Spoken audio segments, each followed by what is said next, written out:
Nous sommes les enfants d'un même continent. Nous sommes africains. Ce soir, sur Puce Découverte, nous recevons une femme extraordinaire, née sans ses deux mains, qui a appris la cuisine. Elle a transformé son handicap en force. Son histoire nous prouve quelque chose. Les limites ne sont pas dans le corps, mais dans l'esprit. Restez branchés. Ça commence juste après le générique.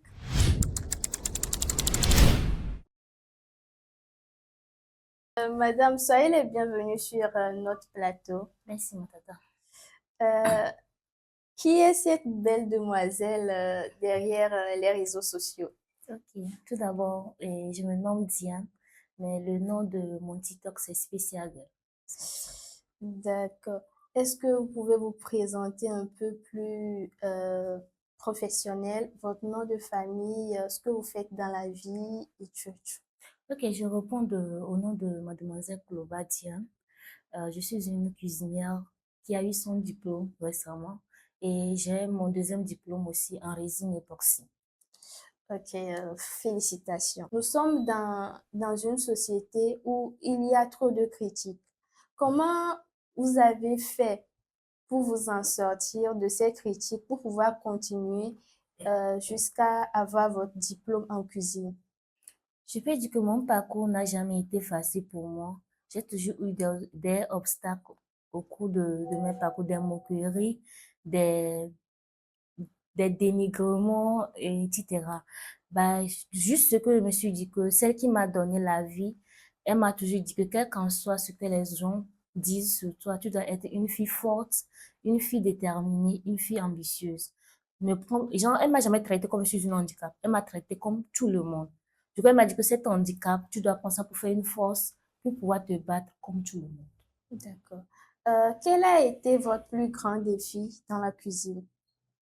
Mon plus grand défi, c'est au moment de la pratique. Là où le chef me dit de fouetter l'œuf, ah bah, j'ai lu l'heure le jour-là. C'est là que je me suis dit que si le chef m'a pas vu comme une handicap, il m'a donné ce travail de le faire.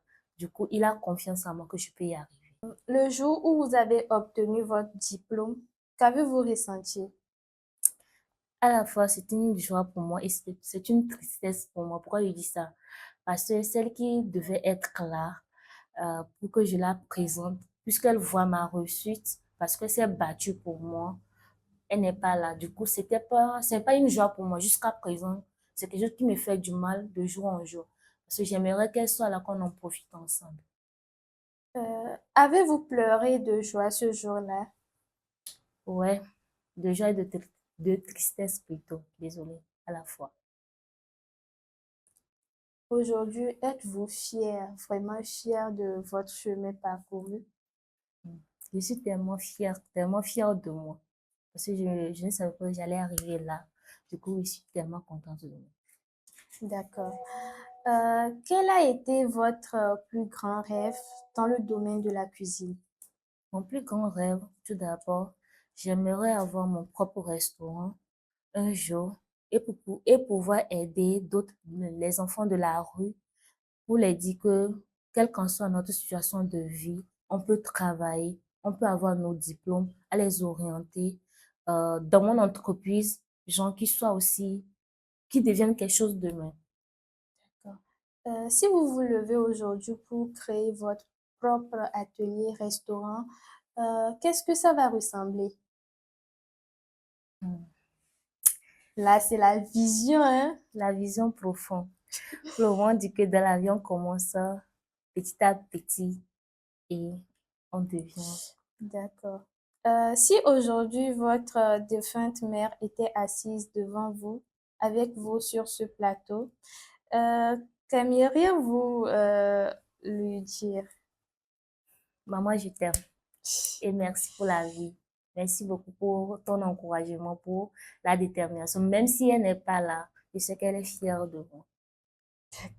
Euh, quelle est la chose que vous auriez aimé qu'elle voie de vous aujourd'hui?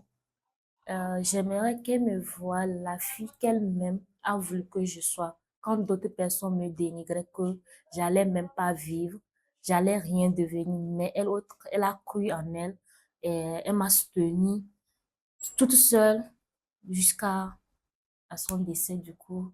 C'est tout ce que... Pensez-vous que maman est vraiment fière de vous? Oui, oui. Euh, quel souvenir de votre mère vous accompagne encore chaque jour? La souvenir qui m'accompagne et chaque jour, et elle avait l'habitude de me dire que la patience est un chemin d'or et n'abandonne jamais. Quels qu'en soient les défis, quels qu'en soient les montants, tu dois grimper, arriver le sommet. D'accord. Pourquoi avez-vous choisi de créer les contenus sur les réseaux sociaux? Et mon arrivée sur les réseaux a été un peu brusquement, genre, je sais pas comment expliquer. Parce qu'avant moi, j'étais sur les... C'était comme l'arrivée de Jésus au fait. Voilà. Parce que j'étais sur les réseaux depuis fort longtemps. J'ai plus de deux comptes, trois comptes que je n'affichais jamais, et je n'affichais jamais mes mails. Parce que je me disais que si j'ai pas un travail à main, si je n'ai rien à main, je peux pas commencer par faire des contenus. Parce que je veux pousser les personnes handicapées, pas forcément les personnes handicapées, les personnes qui sont normales, mais qui ne veulent rien faire pour qu'ils sachent que l'handicap n'est pas un fatal. Quelle que soit notre situation de vie, on peut se battre et y arriver. D'accord. En vrai, quel message souhaitez-vous adresser par vos contenus sur les réseaux sociaux? Euh, pour mes contenus, je tiens à faire l'appel à toutes les personnes handicapées en situation de HP que de se lever. C'est pas en se cachant qu'on peut voir et on peut réclamer leurs droits. Mais c'est lorsqu'ils vont prouver ce qu'ils sont capables de faire sur les réseaux qui va permettre que les gens voient la réalité de notre vie, de notre combat de chaque jour. Parce qu'on est exclu de la société. Et c'est grâce à ce qu'on prouve à la population qui vont les permettre de nous soutenir, de nous laisser de travailler comme tout le monde. D'accord. Merci. À quel moment de votre vie êtes-vous devenu amputé des deux mains?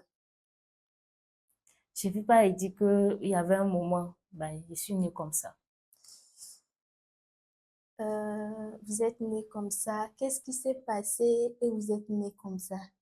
Ben, je ne peux pas plus vous dire rien dès le dessus parce que c'est celle qui m'a donné la vie, c'est elle qui devait répondre à ces questions. Ou plus, parce que moi aussi j'ai grandi avec, du coup, ce que je sais que je suis née avec les manques des deux mains. D'accord. Comment vous pouvez nous définir votre handicap, bien sûr? Moi, de mon côté, j'ai pas dit que c'est un handicap pour moi. C'est une force, c'est une détermination pour moi d'avancer et de réussir. D'accord. Beaucoup de courage. Pourquoi avez-vous choisi la cuisine? Ah, j'ai pas choisi la cuisine. C'est quelque chose que moi-même j'aime depuis fou longtemps. Et c'était quelque chose que j'avais promis à ma mère que, en grandissant, si je ne deviens pas une cuisinière, je vais travailler dans l'association d'une ONG. D'accord. Pour créer les contenus sur les réseaux sociaux, surtout plus précisément sur TikTok, il y a toujours des commentaires blessants. Comment vous faites pour vous en sortir, pour ne pas avoir trop mal? Moi, tout d'abord, et je n'ai jamais eu des commentaires en tant que tel blessants. Parce que je me dis que c'est à toi d'imposer ton respect. Parce que moi, la manière dont je fais mes vidéos, j'impose mon respect et j'impose mon travail. Du coup, la personne qui est consciente ne peut jamais venir laisser des mauvaises commentaires. Ça dépend de les créations de tes contenus. Du coup, je n'ai jamais eu, c'est sauf une seule commentaire que j'avais eu et je me suis énervée. J'ai fait une vidéo au-dessus. J'ai parlé mal de la personne. Depuis ce jour, j'ai décidé, quels qu'en soient les commentaires, quel qu'en soit ce que c'est, je vais jamais répondre. D'accord. Qu'aimeriez-vous dire à ceux qui jugent les personnes en situation handicap? Vous qui jugez les personnes handicapées là, l'handicap n'est pas un fatal. Il faut savoir que tu peux être normal aujourd'hui, mais demain, tu ne connais pas demain. Tout le monde est handicap. Quelle qu'en soit ta beauté, quel qu'en soit ton physique, tout le monde est handicapé. Un jour à l'autre, tu peux faire l'accident. On peut te couper tes deux pieds. Il y a d'autres personnes qui sont malades, souffrant de cancer, émaciées. Du coup, tout le monde est handicapé. Du coup, grâce à vos injures, nous, on va avancer. D'accord. Euh, les réseaux sociaux vous ont-ils apporté plus de soutien ou plus de souffrance?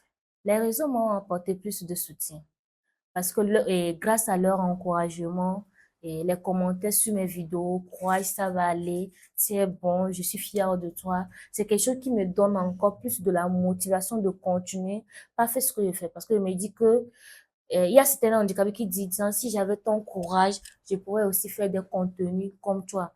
Du coup, je vois que déjà, mes contenus impactent d'autres personnes. C'est une fierté pour moi. Vous venez de me dire, vous êtes une femme forte. Pas seulement vous. J'ai aussi fait un saut sur votre compte TikTok. Je vous vois d'habitude. Pour vous, quelle est la signification du mot force? Moi, de mon côté, si je dis que la signification du mot force, c'est la détermination, la confiance en soi. Parce que tout d'abord, si tu n'as pas la confiance en toi, tu ne peux rien faire. Parce que vu les jugements, etc., tu vas toujours vouloir écouter ce que les gens disent. Mais lorsque tu suis ton cœur, tu peux arriver à tes objectifs. D'accord. Pensez-vous que l'handicap se trouve dans le corps ou dans l'esprit? Moi, je peux dire que l'handicap se trouve dans l'esprit.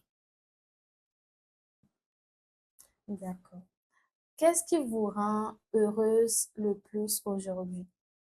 C'est je me vois grandir et plus mon jeune âge, j'ai 2 diplômes, j'avance comme tout le monde, même si c'est pas facile, mais au moins j'ai un nom.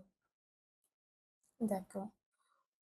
Aujourd'hui, vous êtes diplômé, mais vous ne disposez pas encore de votre propre atelier. De quoi avez-vous le plus besoin pour démarrer votre activité? Pour le moment, je peux pas dire que j'en ai pas besoin, j'en ai besoin, mais moi-même j'aimerais démarrer un petit peu de genre de chez moi. En D'accord. attendant, si ça avance, un jour j'aurai aussi mes propres visions, genre ma propre restaurant, mon restaurant, etc. Ok. Si une personne décide de vous soutenir aujourd'hui, comment peut-elle le faire? Si quelqu'un aimerait me soutenir, Bien sûr. ça serait une fierté pour moi. La personne peut vous contacter ou bien me contacter aussi. D'accord. Quel message adressez-vous aux autorités, aux entreprises et aux personnes de bon cœur qui aimeraient bien vous accompagner?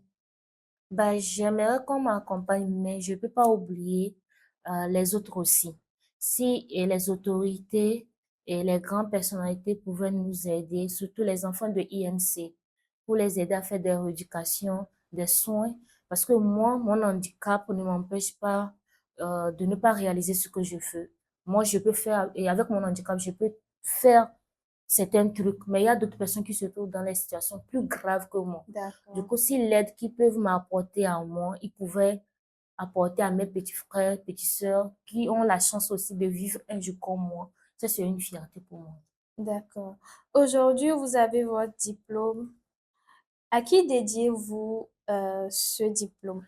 Tout d'abord, pour dédier mon diplôme, je dédie ça à ma mère d'abord. Même si c'est pas elle qui a payé mon école là, c'est pas elle qui a toujours été là, mais elle a toujours été là comme moi. Elle m'a donné la force dès le bas âge. Et je tiens aussi à donner mon diplôme à l'association ESSOM.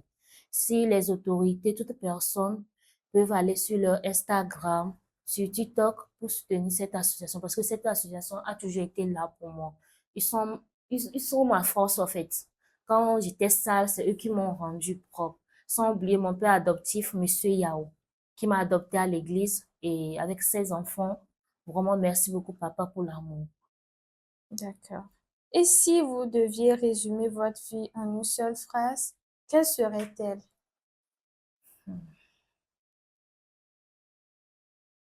Ma vie a été difficile, mais ça m'a permis d'avancer. D'accord. Vous êtes une belle femme. Vous avez la force, vous avez le courage. Quel héritage souhaitez-vous laisser au monde? Mon héritage que je pouvais laisser au monde, c'est de me battre et de créer, puisque ça, genre, que ça soit des intérêts pour les autres aussi un jour. Si je dis de créer, peut-être j'ai mon entreprise un jour, ça peut permettre les autres aussi de gagner leur gain et leur salaire. D'accord.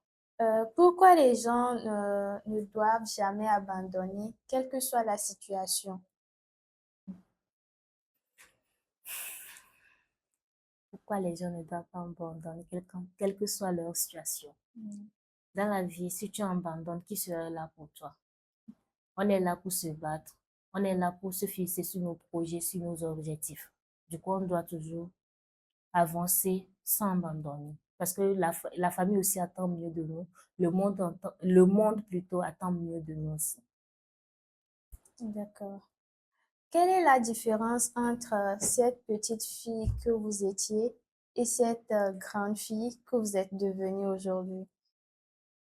Cette petite fille que j'étais avant qui se cachait derrière ses fouloirs et derrière ses pullovers, par rapport à aujourd'hui, j'ai pris la décision de vivre comme tout le monde sans me cacher. C'est ça la différence.